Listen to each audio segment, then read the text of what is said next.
Morning everyone. We're about to be joined also by the Minister for Health, who was under different travel restrictions in order to be here today, which as usual are approved by the relevant authorities here. I'm also joined by Professor Murphy, who you all know well. He's here today, not just in his capacity as the Secretary of the Department of Health, but he is also here as the chair of the expert panel that has been advising the Australian Government on vaccines, which is the principal reason for me being here this morning.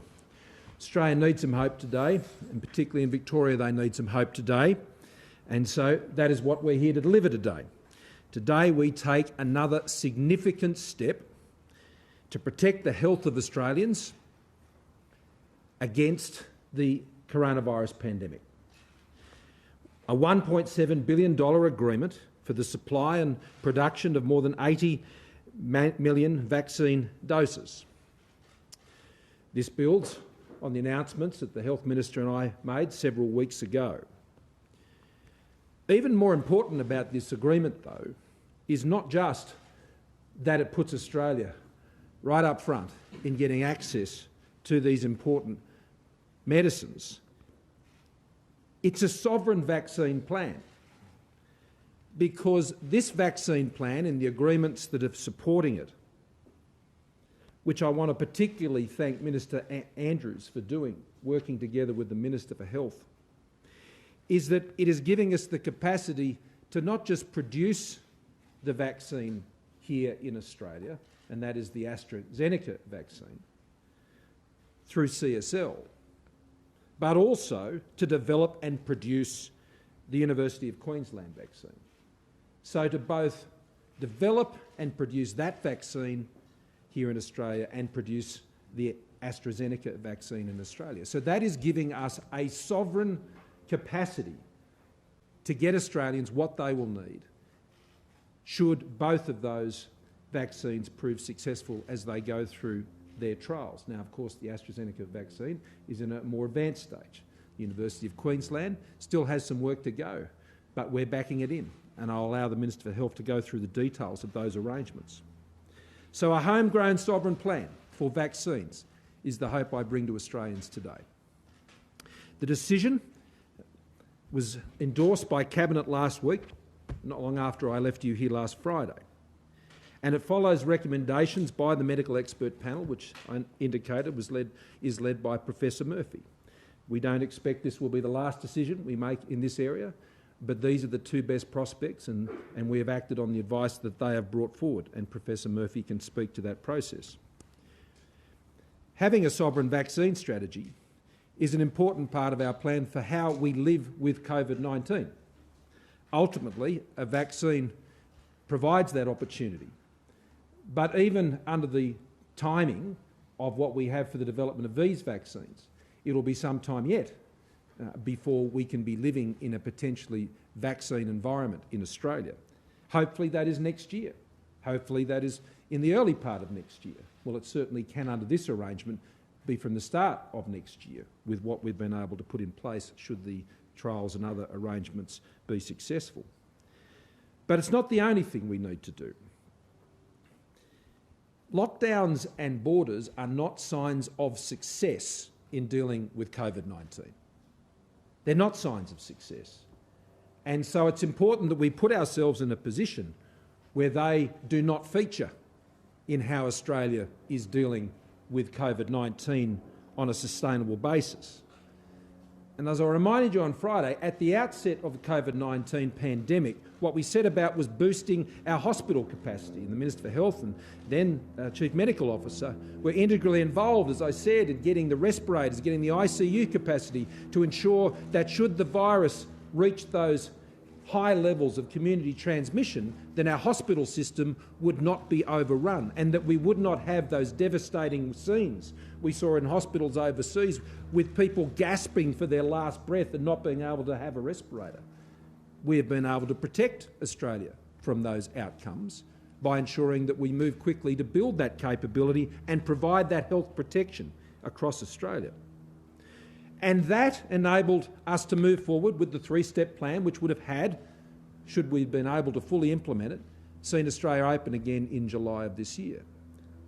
Now, that wasn't achieved for the reasons we all know. But now we are returning to those objectives. And I welcome the fact that we are doing all that we can to see that Australia is open by the end of this year. To ensure, though, that we achieve that, it's not just about the rules for how you run cafes and restaurants. They're important. They're part of the plan.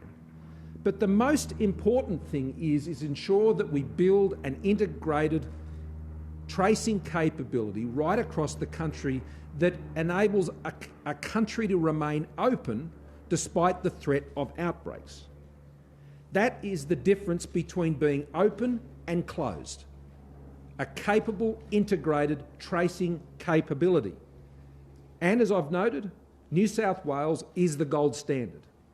That is where we have to get everybody to ensure that Australia can be open. And the plan that we will work on with the states and territories is to get ourselves to that standard so Australia can be open. Now, Victoria's announcement yesterday by the Premier, as I said, it was crushing news. Of course it was. The announcement that Victorians would continue to live under curfew and be under these restrictions for many months, if not just weeks, in the most harsh of those restrictions, of course is crushing news. And I know Victorians, and Greg has just joined us today directly from Victoria. The feeling out there today is hard. They're frustrated. The mental health of Victorians will be sorely tested.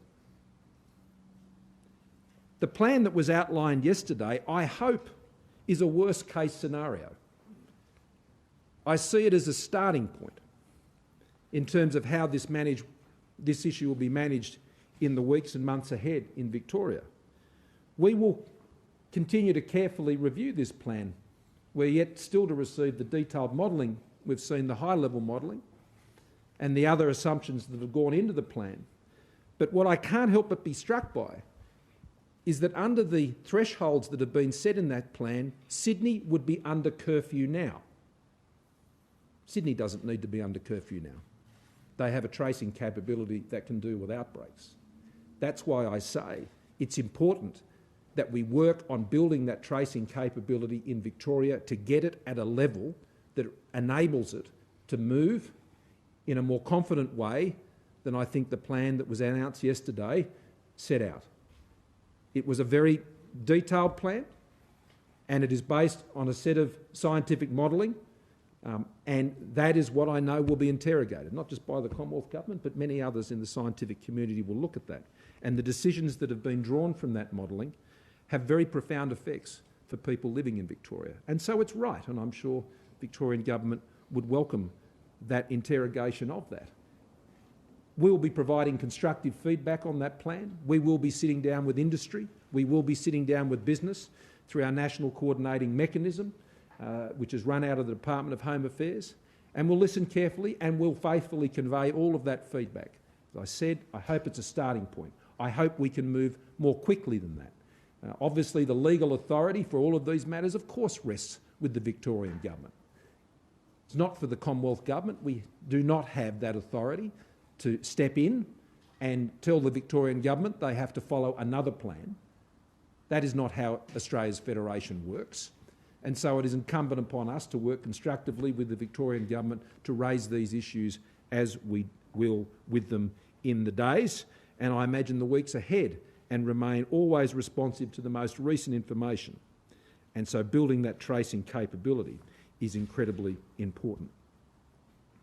The other thing that I'd be looking forward to seeing soon is the announcement by the Victorian Government about what the economic support plan they will be delivering to Victoria to mitigate the economic consequences of the plan that they've outlined.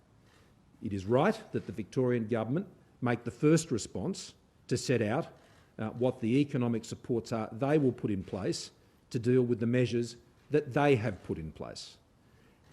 The Commonwealth Government is already providing significant assistance to Victorians through the many programs we've had in place now for many months, and particularly the extension of JobKeeper and JobSeeker.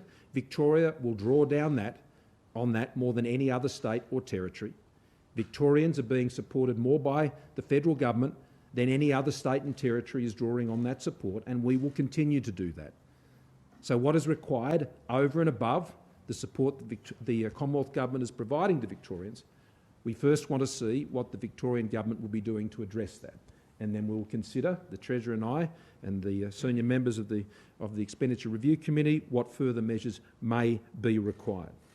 But let me finish on this. Australia is in the leading pack of countries in the world today for how we are protecting Australians' health and protecting their livelihoods.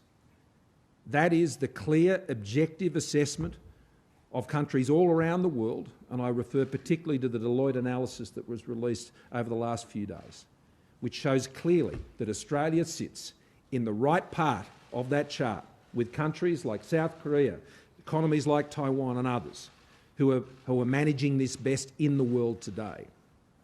And we can take some encouragement from that, and we can take some hope from that. And the other thing Australians can take hope from today is that their government, their Australian government, their federal government, is providing hope through a sovereign vaccine plan which will keep Australia right up the front.